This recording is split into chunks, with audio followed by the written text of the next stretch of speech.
I'm Scott Schemmel from Sports Realm, and today we are discussing the NBA draft among a bunch of other news going around the league today. Severin?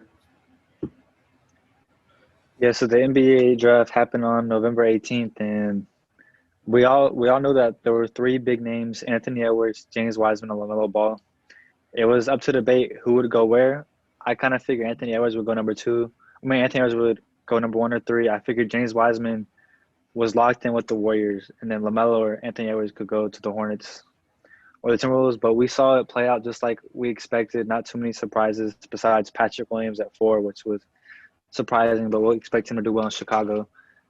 But yeah, so out of all the picks here, who do you guys think will have the best rookie season? Take home rookie of the year. All right, so I'll start talking about LaMelo Ball with the Charlotte Hornets. I think that it was a pretty good pick. Personally, I think they should have looked more into options of switching up to possibly number two and taking Wiseman because we didn't really need a point guard. But, I mean, he has such a high ceiling, and I think the highest ceiling in the whole draft that we had to take him and let his future play on Charlotte and see what it can be. Yeah, LaMelo definitely, I would say, has the highest ceiling in the draft.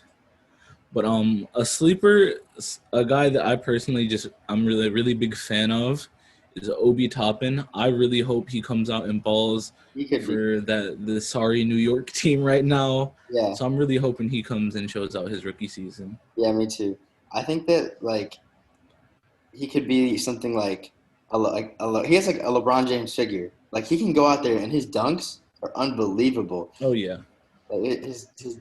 It's crazy. Yeah, I can definitely see Obi Toppin being able to compete for Rookie of the Year this year. He is the National Player of the Year, so you expect someone like that to come out polished. Although he's not someone that's super skilled that you think like a veteran college player would be, he is an incredible athlete, and he put up numbers similar to Zion Williamson. He's not quite as talented or quite had the ceiling that Zion Williamson had, but you expect him to come in and be able to the way he can dominate the game with his slashing and be able to rebound and, be a big body down low. That should be able to translate really early on. So I don't think he has the highest ceiling in the draft, but yeah, he definitely has the ability to make a big impact, and he'll have plenty of opportunity in New York to do that. But for my Rookie of the Year, I would probably end up going – to me, it's between – of those top three, it's very difficult to decide. I would probably go with Anthony Edwards because I think he's the most pro-ready prospect of the top three. And then there will be a role for him in Minnesota. I think the storylines, I expect them to be able to make some kind of push for the playoffs with the talent they have. Mm-hmm. And I'm worried about James Wiseman really not being able to get enough opportunities.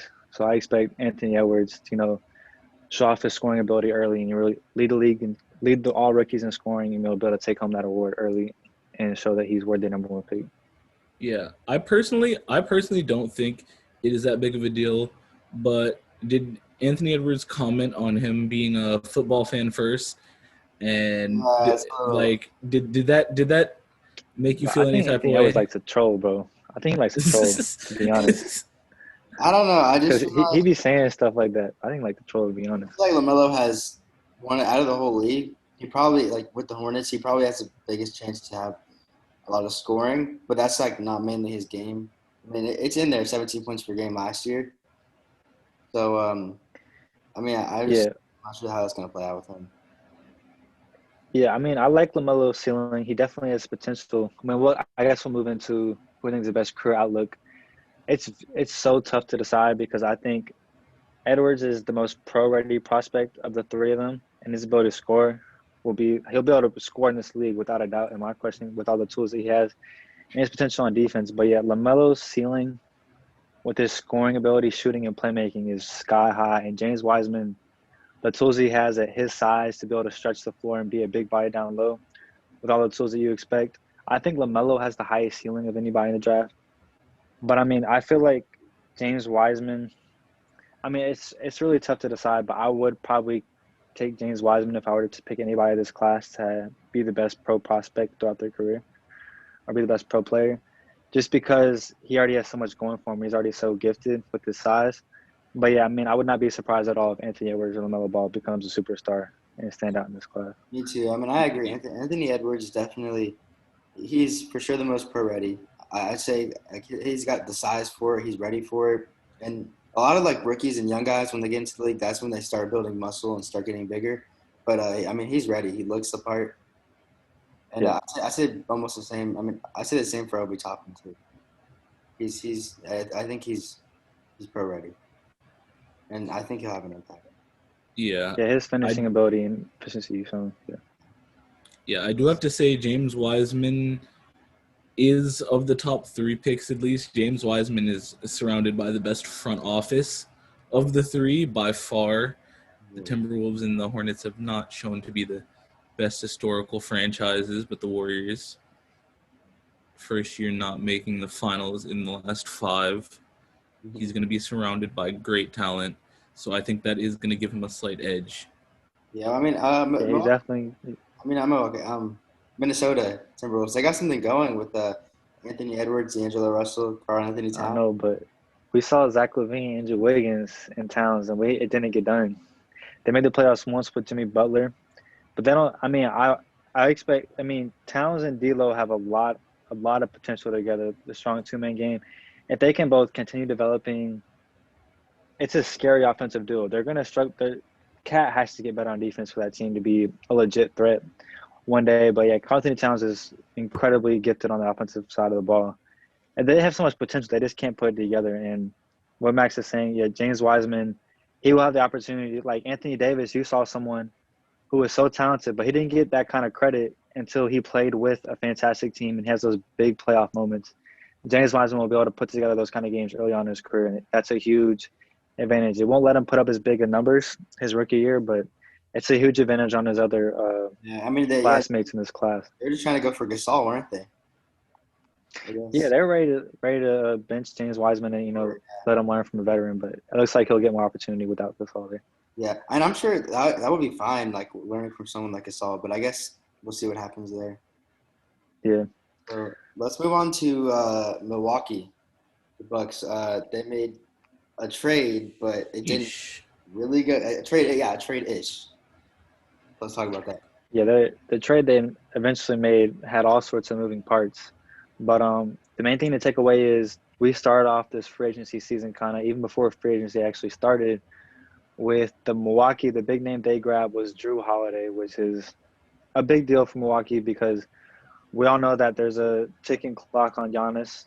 He's claimed that he's loyal and that he wants to stay, but he is going to put pressure on the front office to make sure that they're doing everything they can to win. And I think sacrificing draft picks to get Drew Holiday, albeit a bit risky if Giannis leaves, is showing they're all in and they're ready to commit to the vision. And I like the pick. And Drew Holiday and Chris Middleton and Giannis is a very nice core. The number 2 option isn't quite what you would like to see out of a championship team, but with Giannis there, you'd like to think that the team has some potential. Yeah, and I think that that's something they had to do now, because not committing to Giannis now is basically letting him go next year. And I mean, just showing commitment. I mean, I think that means something to him, and they have to. Yeah, they couldn't afford to run it back. Yeah, they have to perform this year if they want any chance to keep him.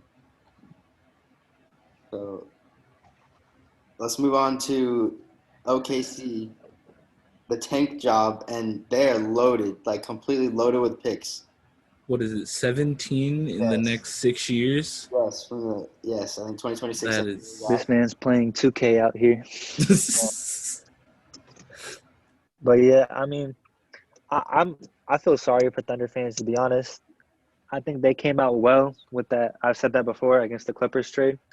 As although the Clippers needed to do it to get Kawhi Leonard and Paul George, they had to do it. But Thunder were able to leverage that nicely and get back a haul, including a really nice young piece in Shai Gilgeous-Alexander. But it comes to a point where is Sam Presti going to turn into Sam Hinkie? But because it looks like he's just trying to tank. And it might work out because his own picks will be nice. But stashing all those draft picks, none of them really seem to be too valuable. Unless the Clippers collapse or, I mean, they get lucky and get Houston as like a top 7 pick. Yeah, they're not really looking to benefit that much from all these trades and all this bad seasons and like losing. I don't think it'll be worth it, and it's going to be tough for Thunder fans to endure. But if they draft a piece, I guess it'll work out. People get excited about 17 first-round picks, but when you're outside of the top 15 or almost, they're just not as valuable. Yeah. Yeah. and they could break easily. None of the picks look that enticing. Yeah. So I mean, fans want to be excited, and they can be, but I just don't think that. Yeah, I don't think the winning is worth it at all. Yeah. It was cool at first, but I think he's overdoing it at this point. I mean, a lot of their picks are from good teams and teams that will be good the next few years. Yeah, so you can't even take those and leverage them in other trades because nobody's gonna want a probably late first pick. Yeah. Okay, so let's talk about the Clippers losing Trez and JaMychal Green, and then they got Serge Ibaka from Toronto. How that make you feel, Max? Trez leaving hurt. It hurt. I really hope that there was something. Love for him always. I'm really hoping there was something behind the scenes that most people don't know about that caused him to leave for the Lakers. That's what I'm banking on. But maybe Doc really hurt was attached to Doc Rivers. Yeah. I don't know, something like that. But hopefully that's what happened. And I think he sees it as a real chance. And seeing how they perform in the bubble and stuff, I feel like he thinks he has a better chance in the Lakers. And he honestly does. Yeah. They just won the championship. So it's surprising. 6th man of the year, they lose him. He was really productive off the bench alongside Lou Will.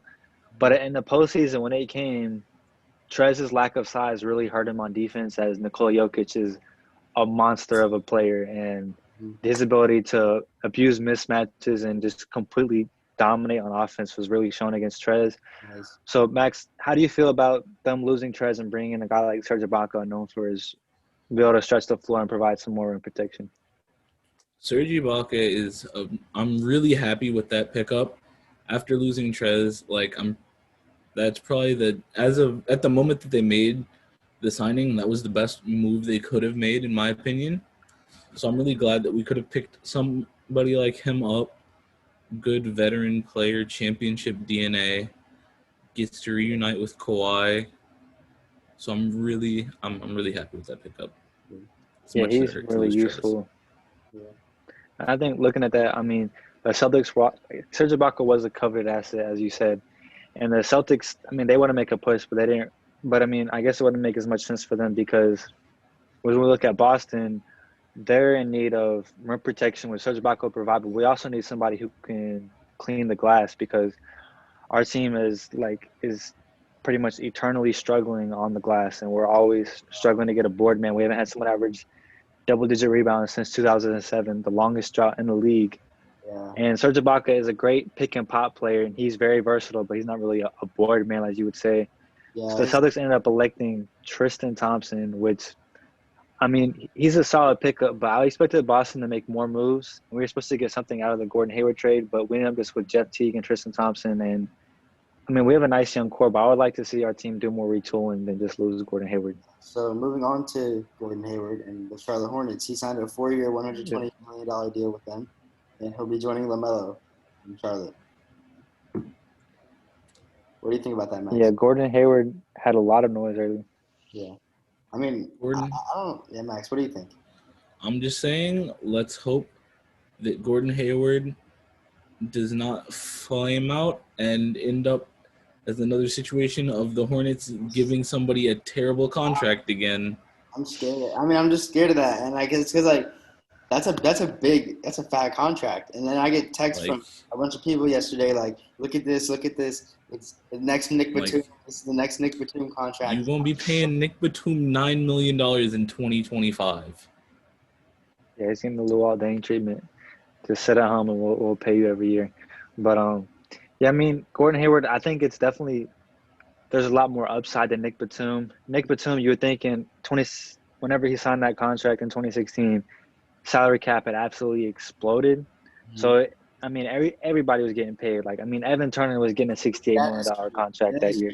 The cap exploded. So everybody ate that offseason. And so, I mean, but Nick Batum was never an all-star caliber player. You're thinking he's a good 3-and-D player who can provide some playmaking. But Hayward has a much higher ceiling to where he was before his injury. And you like to think he's a lot better contract than Nick Batum. But oh, yeah, for sure. Given this year and the salary cap situation with COVID, it's been hard for players to get contracts like that. And him coming off an injury, that's a huge win for him.